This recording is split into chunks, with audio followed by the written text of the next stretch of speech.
Hey everyone, welcome back to Shop Life. I look like a mess. We just finished pushing this car in. This is the E46 that we were working on in the last vlog that was wrecked in the front. We just brought it in, that way it's a little bit easier to work, a little bit easier to record, and we're gonna do a lot of maintenance and stuff while we're at it. So we've got all this front end torn apart as you guys saw last time. So we're gonna pretty much put full new cooling system, do a couple of gaskets, most of the lines, pretty much all the major maintenance except for the oil pan gasket.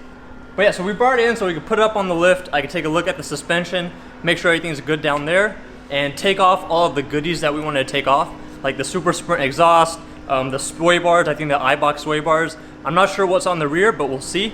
And just look at overall if there's anything else that needs to be replaced so we can order.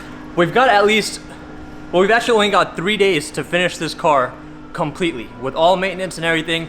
And while we're doing this, I also have shop cars that I'm working on, so customer cars. So pretty booked, but we're gonna get it done anyways. Honestly, if we were just putting it back together without doing all the extra preventative maintenance and filming, I think I could have it done within a couple of hours.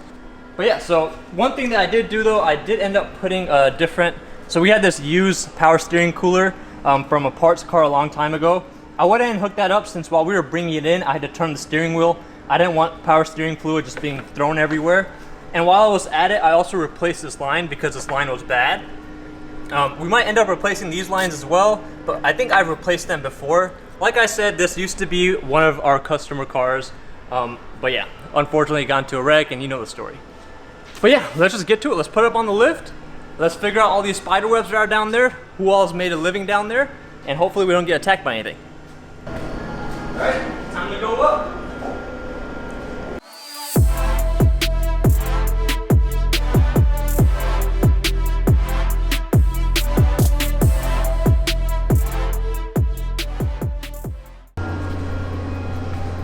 Careful when you're down here.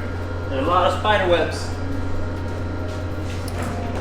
All right, so right off the bat, it has a Super Sprint muffler. I thought it was the full catback, but pretty much everything is stock up until the muffler, where they welded in a Super Sprint muffler, like I had said. And never mind, not even a Super Sprint, it's a Remus. So many false facts.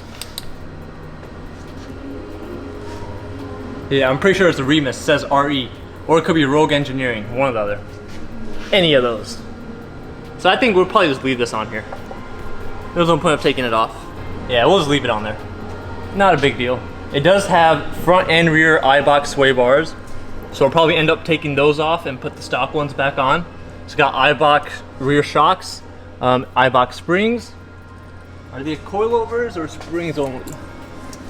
They are coilovers. All right, let's keep looking.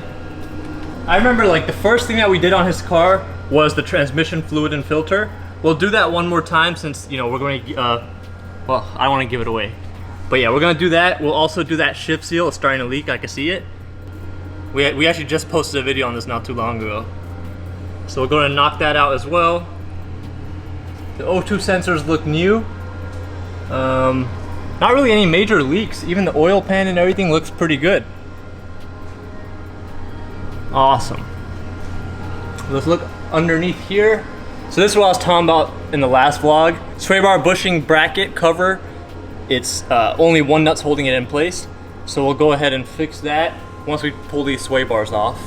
And then we got I remember doing the tie rods on here as well. I did the full tie rod assemblies. It's got the coilovers in the front with the factory top hats. So we'll see how the top mounts are. I'm pretty sure they were still okay, so we might just leave those. And control arms are good. Let's look at the bushings. It's got the poly bushings in here, so we'll leave those alone. Once you do poly front control arm bushings, you usually don't have to replace them as often as the normal rubber ones, but you do feel a little bit more harshness in the steering, but it's not too bad. We'll just leave that alone. That's just less work that we have to do, and everything else looks okay for the most part. I don't see any steering leaks or anything either. So overall, the car's still in really good condition, minus all these cobwebs and the wreck. But now it's gonna get a little bit more preventative maintenance. You can look at it that way. Oh, the water pump pulley is also cracked, but we're gonna put a different one on there anyway, so not a big deal. See the crack right there? And I think this pulley's a little cracked as well. So is that a crack? Yes. It looks like a piece of... It's cracked. It's missing a chunk. It's missing the whole chunk. Oh, right there. I was looking somewhere else. This one's also a little cracked. Oh yeah, just a little bit. I mean, we could probably save it, but... What, epoxy? A little bit of JB Weld. I mean, JB Weld does the trick just fine. Ooh. Ooh, what was that? What was that? That's the pulley, but it's also touching plastic, so. But the pulley is bad. I mean, like I said, this was this guy's first car, so I mean, he even told me after it was wrecked, like he had it sitting in front of his house for like, I think 4 or 5 months. Like, I mean, this car meant a lot to him. Like, you know, if he was having an off day, he could just sit in the car and, you know, it'll brighten his day up. So, I mean, this car did mean a lot. He did take care of it really well. Obviously, he brought it to me. That means he took care of it awesome. I mean, you know.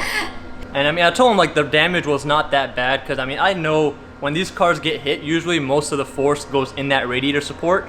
Sometimes the frame rails do get kinked, but usually that's when it's like really hard impact on the bumper bar itself, and that would just cause everything to cave in a little bit. But this one was not the case. It was just mainly on the hood area. And now he's just gonna get a full new cooling system. So it's like, you know, win-win. I was gonna pull the exhaust and stuff off, which was the main reason I wanted to put it up on the lift. But now we're just gonna take off these sway bars and leave everything else the way it is. Even the oil filter housing isn't leaking. It's great. All right, let's get to work. All right, we're gonna, you know what? Executive decision. We're not gonna waste our time taking off these sway bars. I looked up the price on them. They're like 350 bucks. So if we really wanted it for any of our cars, we'll drop the dough. So we're just gonna fix this one right here. Only thing with these sway bars, like the aftermarket sway bars, sometimes the actual stud does tear out if you have it on the stiffest setting. So hopefully that doesn't happen to this, but. Oh, you can, there's a setting for it? Yeah, so there's 2 holes on these. So you can adjust it for a stiffer or softer ride. So the inner is stiffer, the outer is softer. Even the softer is still a little bit more stiffer from the stock sway bar that's on there. But still, I mean, they even give you poly bushings to go with them. So that way these bushings never really have to be replaced. The links that you use depending on your suspension that you have. So if you have lowering springs and stuff, you might have smaller sway bar links. Or if you have just normal stock suspension or sport, those have the normal link. So you can use it with either or. But yeah, let's just fix that and get it back down. Oh, I need to change the oil too, so might as well go and drain the oil while we have it up here. Yeah, can we also talk about this huge ass thing you bought? Oh yeah. So it's gonna be getting really hot here soon. I think it's probably gonna be one of the hottest summers. What we've noticed ever since we moved out here, so we've been here for about 2.5 years. The first year we moved out here was in September, and it was pretty hot. It wasn't that bad. The following year, it got quite a bit hotter, and then last year, it was a lot hotter. So we're expecting this year to be even hotter. So I ended up finding, well, my neighbor found a Portacool. There's a guy that had like 4 of them. So this one right here is like the smaller one. So he had, smaller. Yeah, so my neighbor, he got the biggest one they had, which comes out to like right about here and a little bit taller. And then he had this one. So these are like about 2,500, 2,600 new, and it's only been used for like a month, not even. And I mean, even all the filters, everything looks really clean. It was sitting inside someone's warehouse. There's a helicopter going through. And everything works on it, and I got it for $1,000. What I was telling you, I wonder if it'll fit up there. No, because the fan is like, it moves like 25 miles an hour. We'll like tie it to the railing. Yeah, that railing's gonna come down with it. You think so? Yeah, and you want like the fresh air coming in. You don't want to just recycle the hot air from up there. He had 2 smaller ones that I probably should have got those now that I look back at it. So they were like this big, 2 of those, but you wanted too much for him. He wanted like 850 each. So we're like, we'll take the big boy.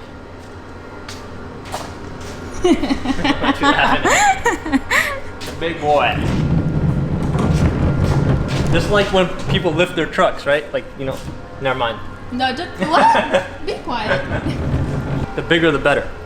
Oh my god. All right, what am I gonna do? Drain the oil. Well, but I should probably bring it down. All right, you know what? I'm all over the place. Let me just do something. I never knew.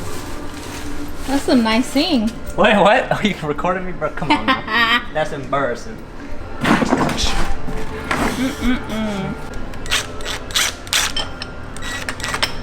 Bam. The crack? Not yet. Not yet. They Oh, cracked. the poly bushing? No, the actual mount. Oh. This thing's, let me just find another one. This just reinforces the idea that you keep all this parts because of this situation. Exactly, right? And then you always want me to throw everything away. Like, okay, so I threw away a bunch of whole radiator assemblies I had with the condenser and the steering cooler, like that whole assembly. And now today we needed one for this car, and I was scrambling everywhere to try and find one. Luckily, I saved one, stashed it away somewhere that neither one of us could find, but then we found it.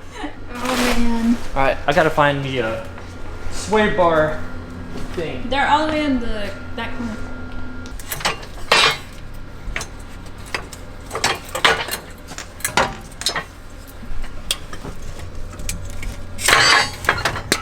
Bam!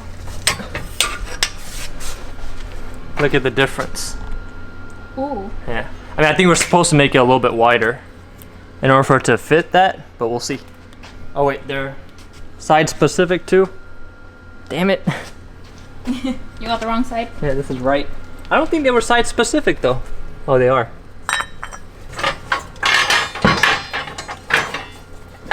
Now imagine this side doesn't have it. Bam.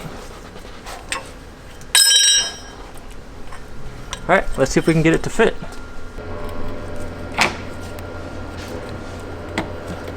If it fits, it ships. And it fits. Well, at least we fixed one thing, right? Yep. One thing done, a bunch to go.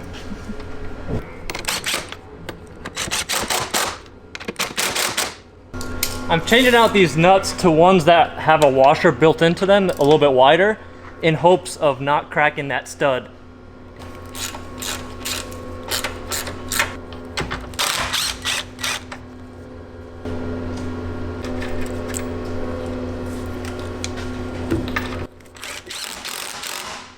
Bam.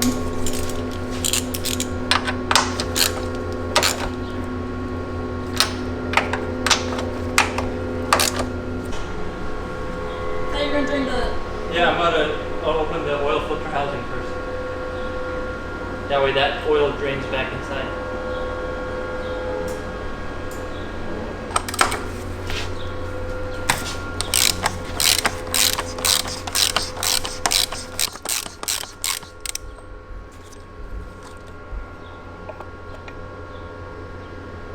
Oh, most of the oil already drained back down.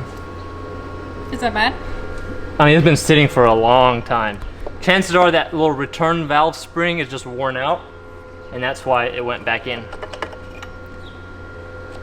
But it has been sitting for a long time, so it's okay.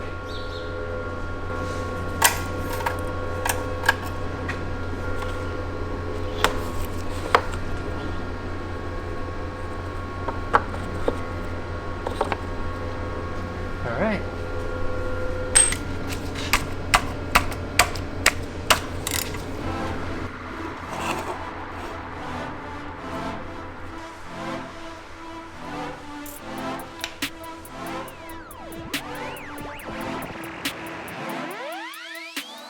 Well, it was definitely time for an oil change. I mean, it's been sitting for a while, so regardless, it was time for an oil change. Man, I'm just afraid something's gonna start crawling on top of me. When I get home and then just spider just laying eggs in my shirt. This happened before? Yep. Brings back memories of North Carolina. All those ticks. Oh yeah. Is that a snake? What? I was messing with you, it's not a snake. Imagine if a snake just starts crawling out from somewhere. California got snakes? I think so. In the desert. Yeah. What about LA? LA got snakes? Tell me your snake stories down below. Have you seen any snakes? I've seen a bunch of snakes, but have you? No? Yeah, I mean, there's Where? a bunch of snakes everywhere. I'm not talking about people, I'm talking about real things. Have you seen any snakes? Seriously though? No. Really? Really? Now that we know what all is damaged, it's gonna be a lot easier to find all the parts that we need instead of buying stuff that we don't need or not buying enough stuff. Cause you know, I really hate when once we start repairing stuff, we're missing chunks here or missing parts there, and you gotta wait on parts or you gotta find them. So it's just a lot easier to, you know, just figure out, make a whole list, and just buy everything all at once. And since we're going to be doing a lot of maintenance on this car, I'm going to go ahead and order all of the extra maintenance stuff that I need as well. Like, you know, we're going to be doing the whole CCV, all the hard coolant lines, the full cooling system, power steering lines, you know, just get it really reliable. That way there's no other issues down the road. So yeah, I hope you guys enjoyed this video, and make sure you leave a thumbs up, leave a comment down below, subscribe, go show all the social media some love, and just stay tuned for the next part of the build. You know, we're going to probably knock this out really quick, and there's a lot of surprises coming up for it. So thank you guys for watching, and I'll see you guys in the next video. No beamer when I pull in the sun. Change on me just like Polo the Don. Don't be fronting, girl, you know I'm the one. Number 2 is not an option, and they know they can't stop me. Take off, I can't take no breaks off. I've been working